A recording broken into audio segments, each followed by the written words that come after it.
Hello and welcome to Indus News Live from Islamabad. I'm Meher Sher and these are the headlines.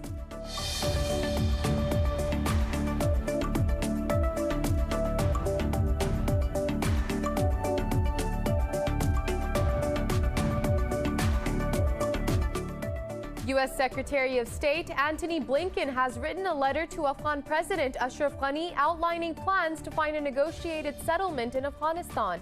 He asked Ghani to accelerate the peace process and suggested convening a UN-led conference with stakeholders from Pakistan, Russia, and China. He said the U.S. has prepared a proposal for a 90-day reduction in violence and is weighing options on the troops' withdrawal deadline.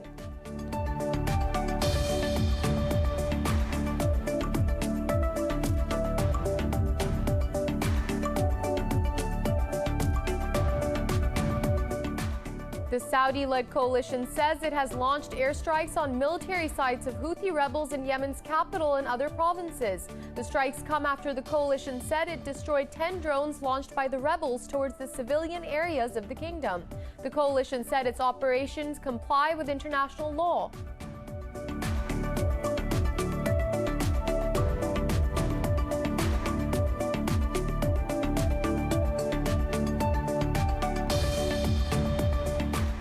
Iran has released British-Iranian aid worker Nazanin Zaghari-Ratcliffe after her 5-year prison sentence for plotting to overthrow the clerical establishment. Her lawyer said she was pardoned by Iran's supreme leader in 2020, but spent last year of her term under house arrest. She has been summoned again by an Iranian court on another charge.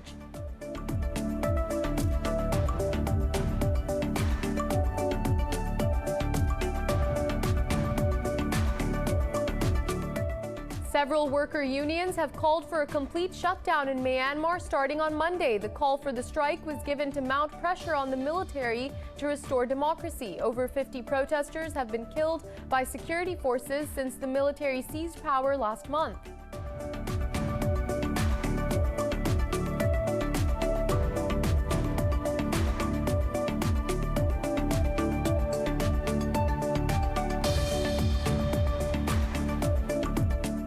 In Pakistan, the vaccination drive for people aged 60 and above will begin on the 10th of March.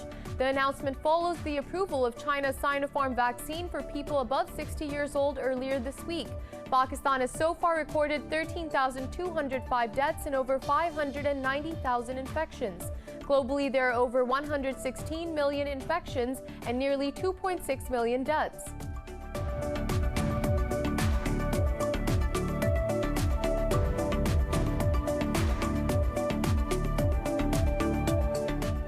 And in the Scottish Premiership, Rangers have become champions for the first time in 10 years after Celtic drew 0-0 with Dundee United. They still have a 20-point lead with 6 games remaining. It is former Liverpool captain Gerrard's first trophy as a manager in his 3rd season at Ibrox.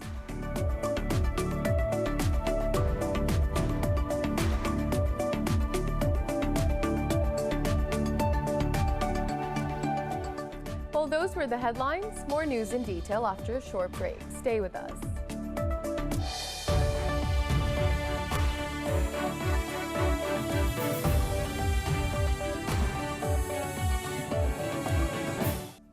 Welcome back. And now for the news in more detail. U.S. Secretary of State Antony Blinken has put forth suggestions to the Afghan government to accelerate the peace process. He proposed the steps in a letter to Afghan President Ashraf Ghani.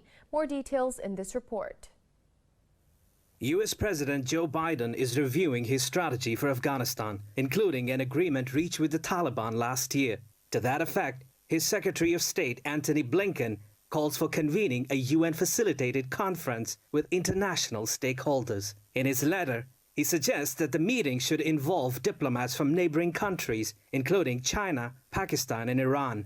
The Secretary of State proposes the meeting to lay out a unified approach to supporting peace in Afghanistan. Blinken also called for a revised proposal for a 90-day reduction in violence, but he made clear that the U.S. is considering all options regarding Afghanistan, including the May 1st deadline for full withdrawal. Furthermore, he says Turkey will be asked to host a senior-level meeting of Taliban and Kabul in the coming weeks to finalize a peace agreement. Despite the latest string of violence, engagements between the US, Taliban, and the Afghan government have increased, raising hopes for peace.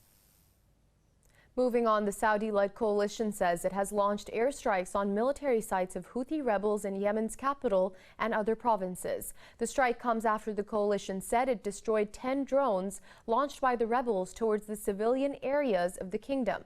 In a statement, the coalition said its operation complies with international law. Yesterday, the coalition said Houthis conducted 8 such strikes in 24 hours. Houthi strikes against Saudi targets have increased in recent days amid international efforts to end the Yemen war. Fighting has also intensified on the ground in Yemen and Marib and Taiz regions. In Geneva, a group of human rights defenders has called for a probe into last year's riots in India's capital that left 53 people, mostly Muslims, dead. They also called for an end to hate crimes by Hindu radicals in India. Europe-based human rights defenders gathered in front of the UN office in Geneva earlier this week to expose surging radicalism in India. They were holding posters inscribed with slogans condemning the maltreatment of minorities in India. They said minorities are being subjected to torture under the extremist Hindutva policies. They said the fascist Indian government should immediately release human rights activist Akhil Gogoi.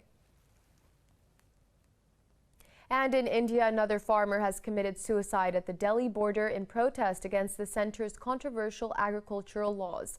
Nearly 250 farmers have died during the anti-farm laws protest since November 26th. Police said the victim, who belonged to northern Haryana state, hung himself from a tree. Meanwhile, the Farmer Union has announced to continue the protests and strengthen the movement. It said that every village should provide 1 tractor and 15 men for 10 days on a rotation basis. Moreover, a Sikh leader in the UK has called for UN observers to monitor the protest sites and report on abuses on human rights. Iran has released British Iranian aid worker Nazanin Zaghari-Ratcliffe after her 5-year prison sentence for plotting to overthrow the clerical establishment. Her lawyer said she was pardoned by Iran's supreme leader in 2020, but spent last year of her term under house arrest. It was not immediately clear whether she was allowed to leave Iran. Zaghari was arrested at a Tehran airport in April 2016 as she prepared to head back to Britain. Now, Irish Foreign Minister Simon Coveney has urged all stakeholders to come back to the negotiating table to revive the 2015 nuclear deal. Following a meeting with President Hassan Rouhani in Tehran, he said Ireland, as a member of the UN Security Council, has a crucial role as facilitator for the deal. Coveney said there's an opportunity to make progress with the new U.S. administration looking to re-engage with Tehran. Rouhani said Iran is ready to revive the landmark deal if the U.S. lifts economic sanctions. He also urged Washington to abandon what he called its policy of threats and pressure. U.S. President Joe Biden is exploring ways to restore the deal if Tehran resumes strict compliance with its terms. Meanwhile, in Myanmar, an alliance of major worker unions has called for an extended nationwide strike from Monday.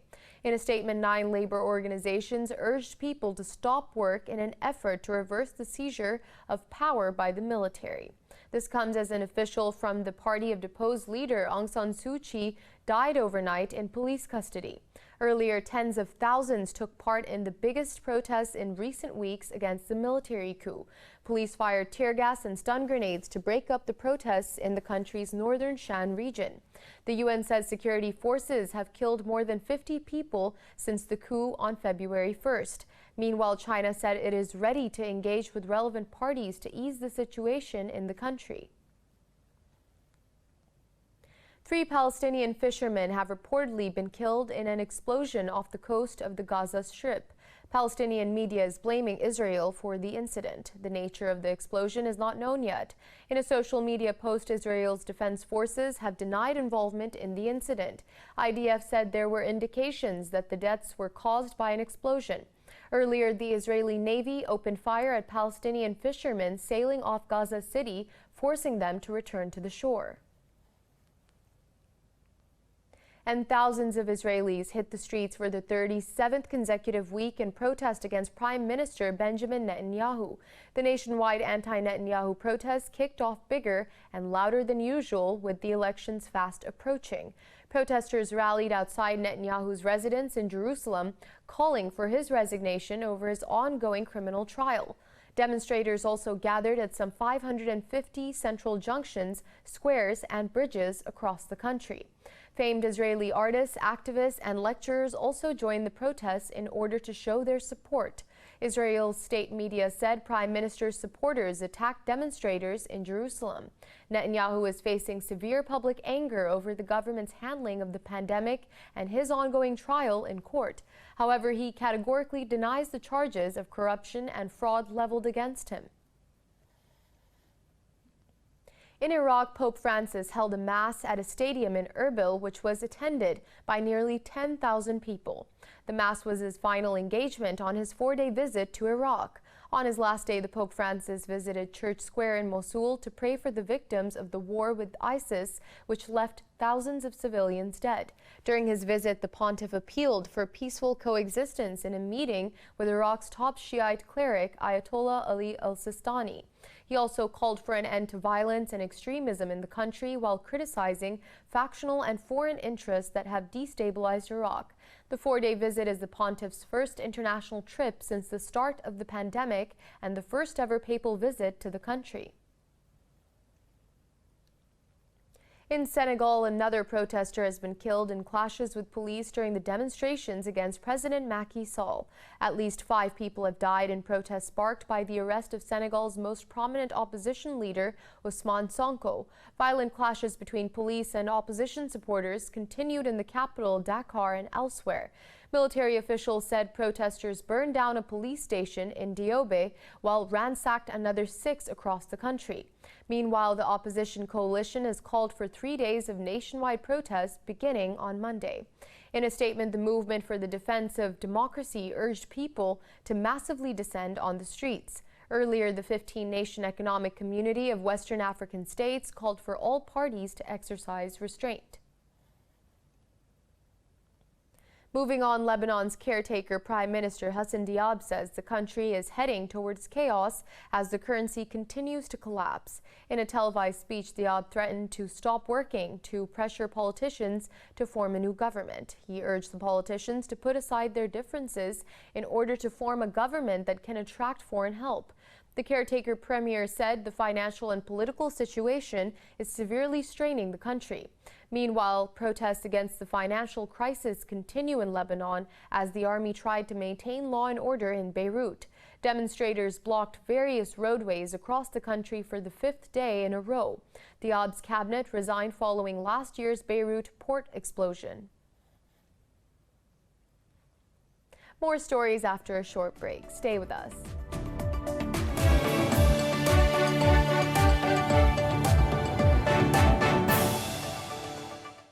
We're back. Mexico has reported nearly 800 new coronavirus deaths in a day, while its toll has surged to over 190,000.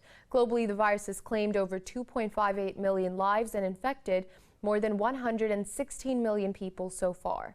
More on the pandemic in this report.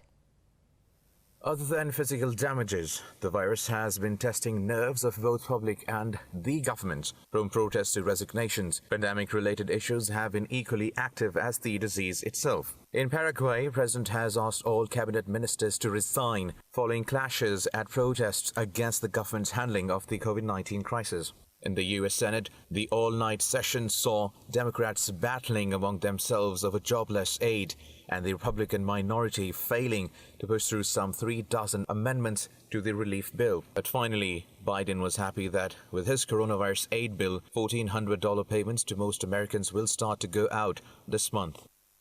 When we took office 45 days ago, I promised the American people that help was on the way.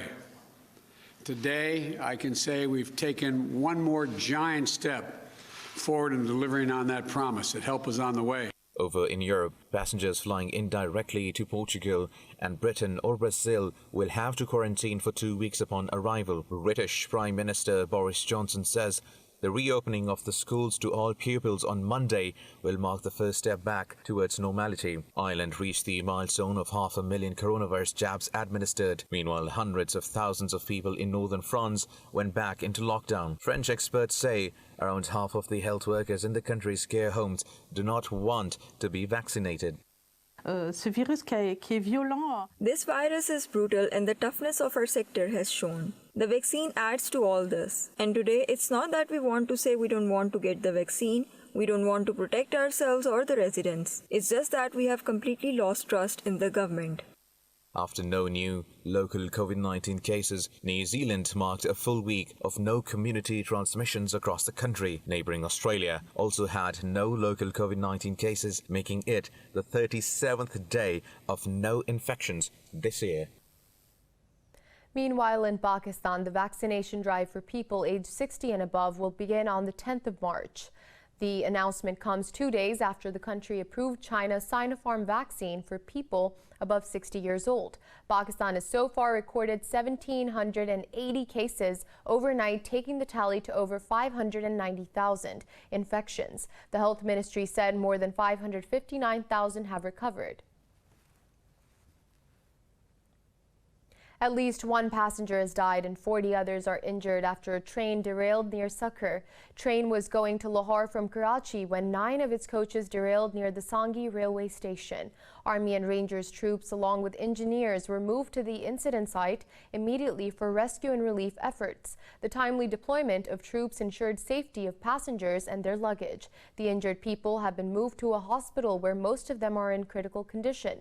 Officials say the rescue operation has been completed and now officials are working to open the track for trains.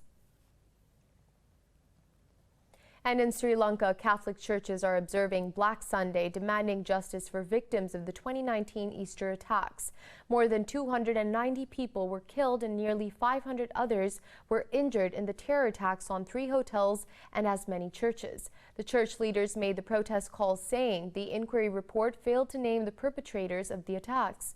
Across the country, parishioners of Catholic churches attended Sunday services dressed in black. The Bishops' Conference said the color will signify the community's anger over the failure to ensure justice for the victims.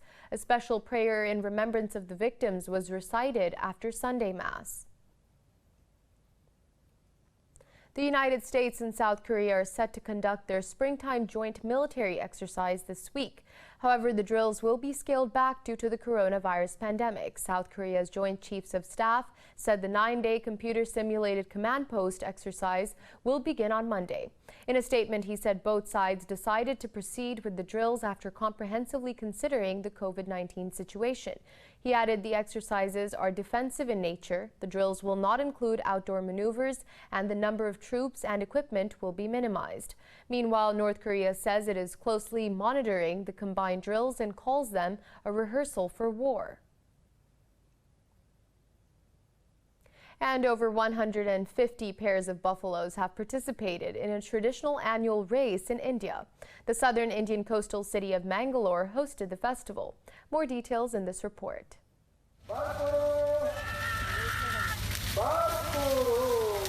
Kambala is popular among rural masses and generally takes place in wet rice fields. Buffaloes run in the field one by one, and the winning pair of buffaloes is rewarded with a cash prize. However, traditionally, it is a non-competitive sport. The race is usually marked by the end of the harvest season in the region. There is a matter of prestige more than anything else. It is matter of prestige, it is matter of tradition, it is matter of culture for us. That is why this Kambala is getting this sort of a support. The rural festival was banned for 3 years after activists petitioned in court against animal cruelty concerns. The ban was lifted in 2017.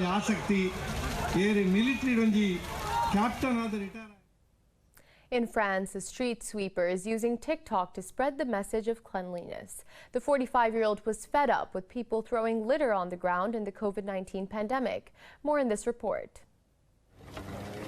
Paris resident Ludovic Francesquet has gone viral after he started using TikTok to urge people to put their litter in the garbage cans. The street sweeper has been posting time-lapse videos of him sweeping up piles of trash. He mixes dancing and heartfelt appeals to call on his fellow Parisians to keep the city clean. Allez-y. I made videos as a garbage collector. It got 100 likes. I said, wow, let's try to go further. And then I realized it reaches the young generation. And in my head, it clicked right away. I said, okay, I'll do before and after videos. We'll try to encourage people to do this profession because we are not immortal. I hope there will be people to take over and continue this beautiful work that we do around the world. The Frenchman's TikTok account has 59,000 followers and around 608,000 likes. He has previously worked as a caregiver for cancer patients and autistic adults, but he says garbage collecting is his true calling.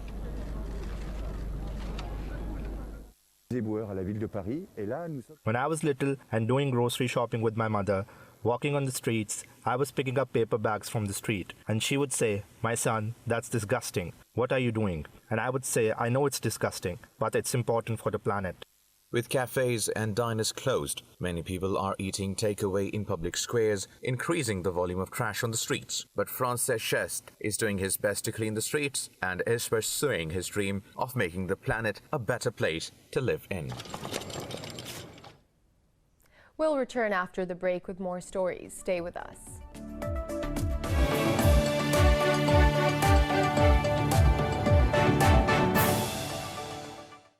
We're back with the latest in business. British Prime Minister Boris Johnson says his government will iron out technical issues with the EU over post-Brexit trade.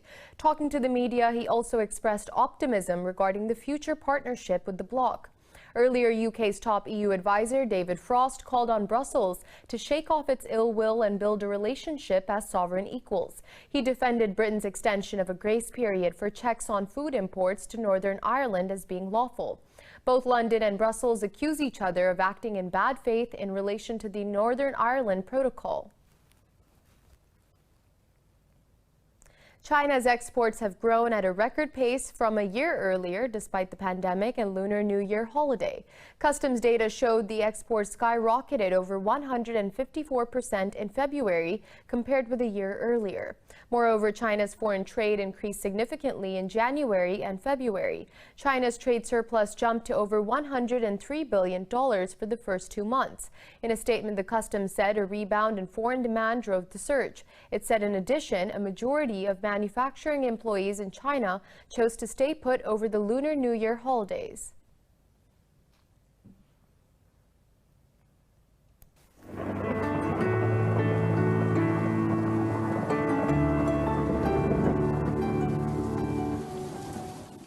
And now it's time to take a look at the latest weather updates from around the world.